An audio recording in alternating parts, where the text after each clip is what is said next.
रामकृष्ण हरी मंडळी, मी तुमचा विष्णू सुरसे. आज सकाळी 7 वाजता शेताकडे निघालो बघा. आंघोळ करून जेवण नाश्ता सोबत घेऊनच गेलो. नाश्ता काही घरी केला नाही.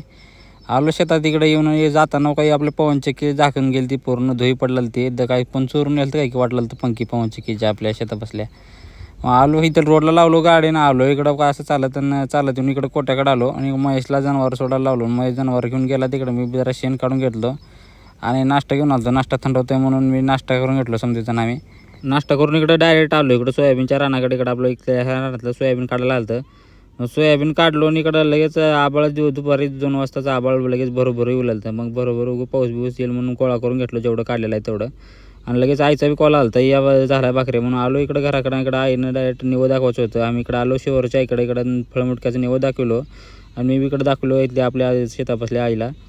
आणि दाखवून इकडं आलो मी नाही शेताकडे. इकडे जेवण हे करून मग जेवढं राहील तर जरा थोडं राहील कोपऱ्यातलं मग तेवढं काढून घेतलो सोयाबीन आणि गोळा करून घेतलो. आणि गोळा केल्यावर मग दिवस माळाच्या पुढे झेंडूची आपली फुलं मोठी झाली. मग जेवढे फुलं मोठी झाली दसरा होता म्हणून फुलं तोडून घेतलो आणि आलो इकडं घराकडे. चला भेटून तोपर्यंत फॉलो करून घ्या. धन्यवाद.